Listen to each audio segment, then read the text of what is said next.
Primera de Corintios, capítulo 2, versículo 6. La iglesia de Corinto se debatía, como veíamos el domingo anterior, en dos frentes, entre medias de otras muchas luchas y conflictos que la iglesia tenía, como la nuestra. Se encontraba con la tendencia de dejarse llevar por la sabiduría del mundo, la sabiduría de los hombres, o, como debiera ser, la sabiduría de Dios. Si os dais cuenta, en este pasaje, en el capítulo anterior, a partir del 18, nos encontramos varias veces este mismo término. Desde que comenzó, versículo 17, no con sabiduría de palabras para que no se haga vana la cruz de Cristo, hasta que terminamos el capítulo 2, incluso en el capítulo 3 y más adelante, una y otra vez trae el término de sabiduría y el de sabios o sabio.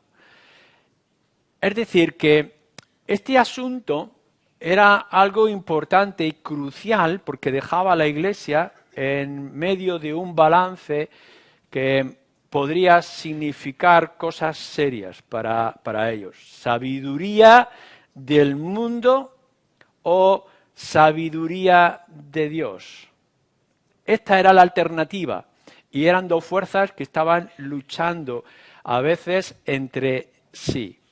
Ya hemos visto algunas de esas características de sabiduría humana o del mundo, como dice el versículo 20, que estaba surgiendo en la iglesia de Corinto y creando un peligro. En principio, lo que Pablo está diciendo es, cuando yo vine a vosotros y vine a Corinto, no vine con sabiduría humana, es decir, con los principios, habilidades o capacidades que el mundo pudiera entender. Por tanto, lo primero que nos está diciendo es que esta sabiduría humana en estas cosas espirituales y para la Iglesia, Pablo las rechaza, no las quiere. En su mensaje y en su método, Pablo no va a acudir, ni se va a proteger, ni va a querer avanzar con sabiduría humana. ¿Por qué? Capítulo 1, versículo 21. Porque por ella no se puede llegar a Dios. Es decir, por mucho que nosotros seamos inteligentes y capaces o hábiles en ciertas áreas de las cosas del mundo, ya pueda ser tú un catedrático o pueda ser el mejor científico o político organizador de este mundo, estas habilidades no te van a acercar ni un ápice a Dios. Esto es lo que nos está diciendo. Es más, capítulo 1, versículo 20. Esta sabiduría en realidad ha sido enloquecida por Dios, es decir, la ha trastornado. Y si queréis saber lo que esto significa, podríais ir a principios de Romanos y allí nos dice cómo el hombre, creyéndose sabio e inteligente, lo que ha hecho es cometer grandes locuras a las cuales también Dios le entregó. Así que esta sabiduría humana ha enloquecido a la gente porque Dios ha enloquecido esta sabiduría. En realidad esta sabiduría nos dice el capítulo 1, versículo 22, que es una sabiduría de los griegos, que siempre estaban queriendo saber cosas nuevas, nuevas ideas, nuevas políticas. Es lo que nosotros escuchamos constantemente en las tertulias, el nuevo pensador, en nuevas filosofías y nuevas políticas, etcétera. Pues ellos estaban también siendo tentados a saber cosas nuevas, lo novedoso del conocimiento que nos ha llegado hoy. Y por tanto, en toda esta idea de sabiduría humana a la cual Pablo está haciendo frente y está diciéndole a la Iglesia que haga frente, la fe no puede descansar en ella. Es decir, si nosotros somos redimidos, como veremos, por fe, esta fe no puede descansar en esta sabiduría torpe o enloquecida de los hombres que no hacen sino girar entre sí como una rueda. Esta sabiduría también se puede ver hoy. Es decir, que si nos damos cuenta, esta tendencia que surge para la Iglesia y para nosotros los creyentes no ha cambiado mucho en los tiempos en los que estamos viviendo. Por ejemplo, cuando nosotros miramos hacia afuera y vemos el mundo que nos rodea, nos daremos cuenta, y vosotros lo sabéis por la experiencia, ya sea por los medios de comunicación o por las conversaciones que podamos tener de manera regular o los estudios que hayamos hecho, que está todas estas nuevas ideas que se están inventando, ideas a veces que son peregrinas y ridículas, que desaparecerán para dar lugar a otras ideas nuevas y que a la misma vez aparecen y surgen como ideas contradictorias las unas para con las otras. Por una parte, solamente con los últimos libros que están saliendo, que podéis leer, hay grandes pensadores, lo digo entre comillas, grandes pensadores que llegan y dicen, bueno, estamos en camino de convertir al hombre en un superhombre. Ya quitamos a Dios y nos pondremos nosotros. Nuestra felicidad está en ser dioses. Y en cambio vienen otros con sus ideas también peregrinas, nuevas, y lo que nos están diciendo, esto es una miseria, no caminamos hacia ningún sitio, esto es la destrucción, no hay salida, no tenemos solución. O en cambio hay otros que nos están diciendo, bueno, la verdadera felicidad, por si no lo sabíais, nos dicen, está en el placer. Así que mientras podamos ser felices, hedonismo, el placer de cualquier medio. Nos están diciendo constantemente qué es esto de la antigua moralidad, los conceptos de familia se han quedado anticuados, ahora ya se ha inventado, lo decíamos el jueves, esta sexualidad líquida. Es decir, tú invéntate, sé lo que quieras, como te guste y vívelo. Así que ya no hay hombre, ya no hay mujer, sino que te amoldas a las circunstancias o al gusto. Lo estamos viendo constantemente. No solamente en estas áreas, sino en cualquier área que vosotros queráis investigar. Esta ciencia moderna y esta sabiduría humana está a nuestro alrededor y está llamando a nuestras puertas de la Iglesia. Y nos está diciendo dejarnos entrar porque nosotros somos más inteligentes, tenemos más conocimiento, tenemos más descubrimiento, podemos hacer un mejor análisis de tu situación, etcétera, etcétera. Y muchas veces nosotros, los creyentes o la Iglesia, estamos siendo tentados a ello. Y estamos viendo que quizás si fuéramos como el resto de los pueblos o el resto de las naciones, podríamos ser más independientes y más capaces. Lo que nos dice Pablo en Romanos 1, que ya hemos señalado antes, profesando ser sabios, se hicieron necios. Pero ocurre dentro de las iglesias. Esta especie de sabiduría humana, de querer ser sabios e inteligentes, que está llegando a la conclusión en algunos círculos para decir, bueno, la Biblia quizá no es el principal fundamento, la Biblia tiene sus errores, tiene su antigüedad de tiempo que está desfasada y por tanto habrá algunos conceptos que habrá que corregir o que habrá que actualizar, cosas que habrá que añadir que la Biblia no alcanzaba a ver. Y esto se nos pega en nuestras costumbres, en nuestra actitud. Y cuántas veces cuando la Biblia nos trae un principio claro, nosotros que somos más inteligentes y que hemos sido contagiados con este nuevo espíritu mundano que hay a nuestro alrededor, empezamos a decir, bueno, sí, la Biblia dice esto, pero esto no es mi caso. Yo soy diferente, yo soy distinto. O cuántas veces nosotros decimos, sí es verdad que la Biblia habla de estas cosas, pero ¿quién entiende mejor mi corazón que yo mismo? Y por tanto, ¿quién puede hacer mejor análisis y traer mejor soluciones a mi corazón o a mi mente que yo mismo? Y lo que estamos haciendo y estamos viendo de una manera creciente en nuestras iglesias es que nos vamos independizando de las Escrituras. Es decir, que vamos dejando la Biblia al margen. En todo caso, en nuestra sabiduría, entre comillas, vuelvo a añadir, pensamos que la Biblia puede estar bien para los momentos de crisis. Es decir, cuando ya hemos probado todo y hemos visto nuestra necedad a la hora de obrar, conocer nuestro corazón o buscar lo que puede traer paz a nuestro corazón, entonces en esos momentos graves decimos, bueno, vamos a acudir a la Biblia a ver si tiene una respuesta. Pero mientras tanto estamos creando en el creyente muchas veces, o estamos en el peligro de pensar que podemos llegar a ser independientes de las Escrituras y dejarlas a un margen.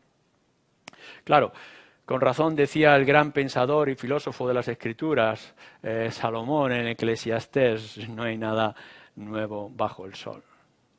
Y podremos ir viendo qué es lo que estaba ocurriendo en Corintio con esa tendencia y el peligro de esa sabiduría humana que venía de fuera y que nacía también dentro del corazón de los mismos creyentes, estaba creando un peligro.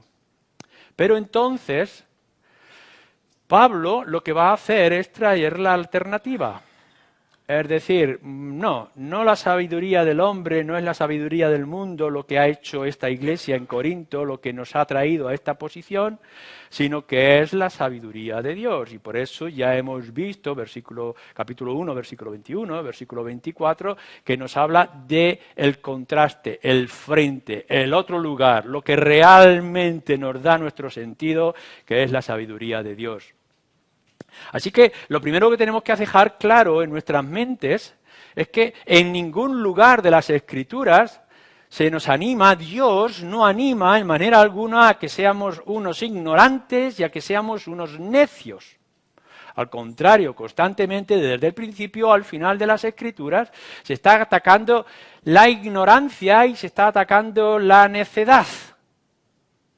No está diciendo olvídate, borra tus pensamientos, déjate fluir, déjate llevar, que te caigan las cosas del cielo así como de repente, siente cosas, experimenta, emociónate. Nada de ninguna de estos lenguajes nos encontramos en las Escrituras.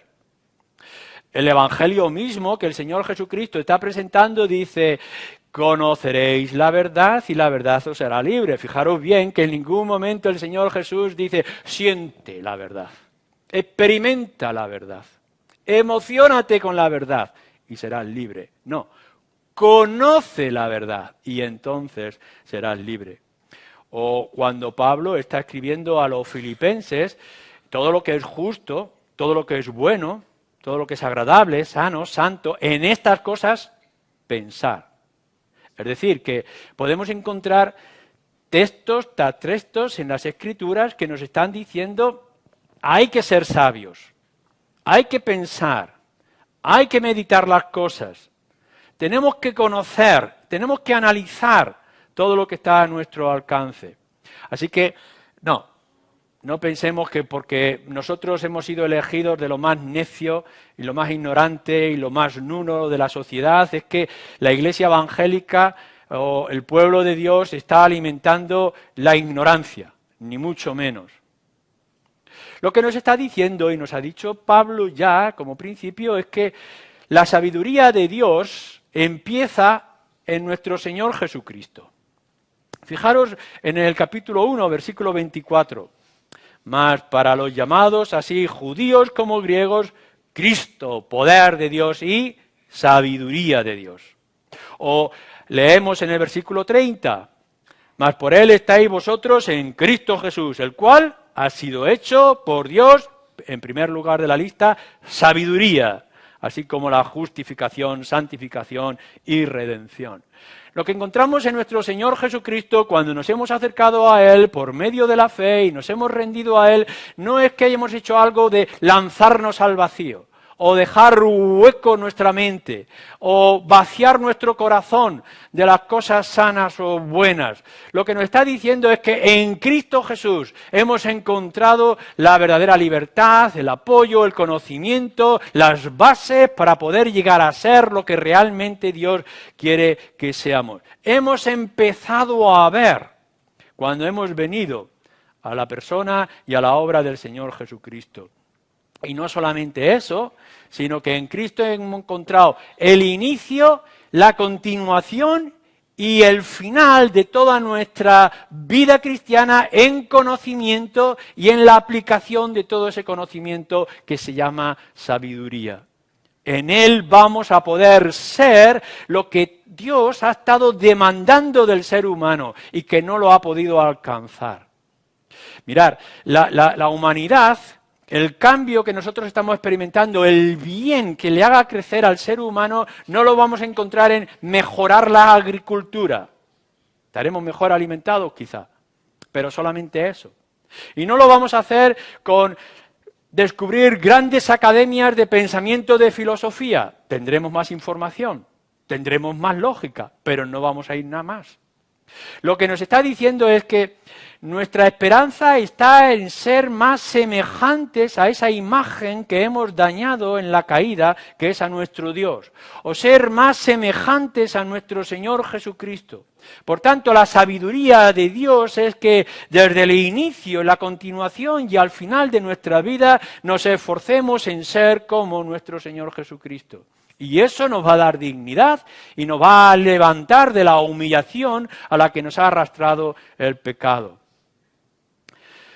Y esto también, como lo veremos en otra ocasión, lo hará por medio del Espíritu, que Él vendrá, fijaros bien lo que nos dice ya el Evangelio de Juan, y lo vamos a descubrir más adelante. Él vendrá, el Espíritu, y tomará de lo mío y os lo hará saber. Por cierto, saber, lo hará saber, no experimentar, que también. No de disfrutarlo, que también, sino de saber, tener el conocimiento acerca de nuestro Señor Jesucristo, porque esto, Cristo, es lo que nos hará ser sabios. Aun cuando toda la sabiduría de Dios, nos dice en el versículo 25, parece insensatez, aun así la insensatez a los ojos de los hombres o del mundo será siempre mejor que la sabiduría de los hombres. Así que el pensamiento, la idea más insignificante a los ojos de todos de parte de Dios, siempre será muy superior a la sabiduría de los grandes hombres y pensamientos de la humanidad. Y tendremos que nosotros, como Iglesia, poder entrever estas cosas. Es verdad que los hombres hacen grandes obras, pero ¿dónde está Dios? ¿Y qué es lo que hace Dios? Siempre, siempre, de verdad, siempre, la sabiduría de Dios en estos principios será más inteligente y más grande y más gozosa que la sabiduría de los hombres. También Pablo lo dice en Romanos, no seáis sabios en vuestra propia opinión. Mirad, esto es así.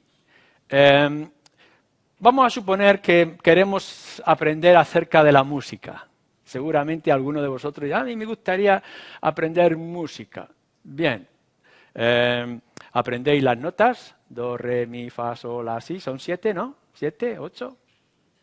Luego los que hay entre medias, notas, los tonos. Piano, sí, son las teclas, unos martillitos que por dentro golpean. Si yo los boto aquí, bota el do, toca el do, y luego el re, ya sé música. No, esto no es saber música, sabes cómo funciona la música, sabes acerca de algo del ruido musical, acerca de ciertos principios, pero te hace falta algo más.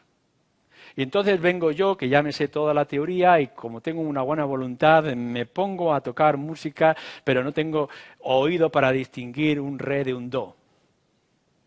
Soy nulo. Así que hace falta algo más. No solamente es cómo funcionan las cosas, sino un corazón como un oído para entender esas cosas. Lo que nos está diciendo la Escritura, y Pablo está diciéndolo a la iglesia de Corinto y nos lo está diciendo a nosotros, sí, el mundo tiene una capacidad de análisis de las cosas. Por supuesto que puede hacer la composición o hablar de la composición del ser humano. Y puede decir que si te pinchan sangras, y que si te golpean lloras, y si te hacen cosquillas ríes. Pero hay otras cosas que solamente en lo espiritual se pueden entender por lo espiritual.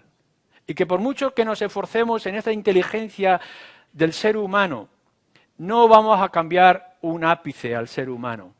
Fijaros bien, la primera desgraciada historia que encontramos es la muerte de un hermano por su hermano, Caín y Abel. Y el ser humano ha mejorado y seguimos matando a nuestros hermanos. ¿En qué hemos cambiado? Hubo violencia del hombre hacia la mujer o hacia los emigrantes o los inferiores o la esclavitud. y hemos mejorado mucho, ya entendemos cómo funciona la esclavitud, ya sabemos los principios básicos para la igualdad del ser humano, y sigue habiendo esclavitud, y sigue habiendo abusos, y sigue habiendo muertes e injusticia. ¿En qué hemos cambiado? En realidad, la sabiduría humana se encuentra enloquecida y no puede encontrar respuesta. Solamente lo que es la conversión al Señor Jesucristo y la luz del Evangelio lo que puede traer esperanza. No seamos sabios en nuestra propia opinión, sino que busquemos aquello que solamente se puede adquirir de parte de Dios. En esta sabiduría de la que ahora nos está hablando Pablo, uno no llega por la gran información. Por eso cuando dice que Dios ha escogido lo más necio, lo más insignificante, lo que no es, para que puedan llegar a ser lo que es. ¿Por qué? Porque esto funciona así como en algunas empresas. Cuando alguien va a buscar el trabajo, la oferta de trabajo a una empresa, y esa empresa dice, yo prefiero que vengan los que no saben nada, porque así podrán aprender desde la base. Así que si vosotros habéis venido a la iglesia diciendo, bueno, me he leído la Biblia, ya tengo los pasos ganados para ser cristiano, vengo de una familia cristiana, así que ya tengo los principios importantes para ser cristiano, o me sé bastantes canciones que me he aprendido por internet, sé lo que es por la Wikipedia, lo que es acerca de la iglesia evangélica protestante. En fin, tenemos la información y uno puede pensar, puedes entrar aquí, bueno, ya tengo las bases para ser cristiano. No, no tiene ninguna base. La base para ser cristiano no es porque tú tengas información sobre la Escritura, porque tú tengas una educación cristiana por tu familia o porque te aprendas unas cuantas cosas que vienen en Wikipedia. Uno es cristiano cuando rinde su corazón al Señor Jesucristo. Es decir, no necesitas nada en absoluto de conocimiento, sino el darte cuenta de que eres un pecador y que tu salvación está en el Señor Jesucristo. A partir de ahí eres una nueva persona y por tanto tienes todo el espacio en tu mente y en tu corazón para ser llenado por el poder y la gracia de la palabra de Dios o del Espíritu. Esto es lo que estamos buscando. Esto es lo que necesitaba la iglesia de Corinto. Así es como empezó. La iglesia de Corinto no empezó porque eran hombres y mujeres griegos con gran capacidad para el entendimiento de la filosofía griega. Los corintios no tenían una gran oportunidad porque se creían cualquier cosa de acontecimiento y estaban deseosos de ver poderes a su alrededor. No, yo no llegué con estas capacidades, con este intelecto, dice Pablo. Yo llegué allí presentando a Cristo crucificado. Y por tanto lo que Dios escogió son los que aceptaron al Señor Jesucristo. Y nuestra iglesia hoy en Ciudad Real, y vosotros los que estáis aquí, tenéis que venir con esa expectativa. No es lo que el mundo os enseña, por muy grande que pueda ser, que lo es, sino qué es lo que Dios tiene que decir, qué es lo que Dios espera de mí. Pero Pablo añade en este pasaje, a partir de versículo 6, nuevas cosas. Fijaros bien acerca de esta sabiduría en la cual se inició en la iglesia de Corinto, que eran las bases para llegar a ser el pueblo de Dios como se requería que debería de ser. Versículo 6. Sin embargo, hablamos sabiduría entre los que han alcanzado madurez, y sabiduría no de este siglo, ni de los príncipes de este siglo, que perecen, mas hablamos sabiduría de Dios en misterio. Uno podría llegar, Pablo, ¿traes cosas nuevas? Venga, dinos estas cosas nuevas que has aprendido, tú que has recorrido mundo. Venga, a ver este hombre pesador que se ha colocado en este lugar de la ciudad, ¿qué cosas nuevas nos tienes que decir? No, dice Pablo, yo no fui allí con cosas nuevas. Yo no vine con novedades. Yo lo que vine con cosas viejas, antiguas, los antiguos caminos. No me he inventado nada ni traigo nada nuevo. Sino, fijaros bien lo que dice, es la sabiduría que estaba oculta.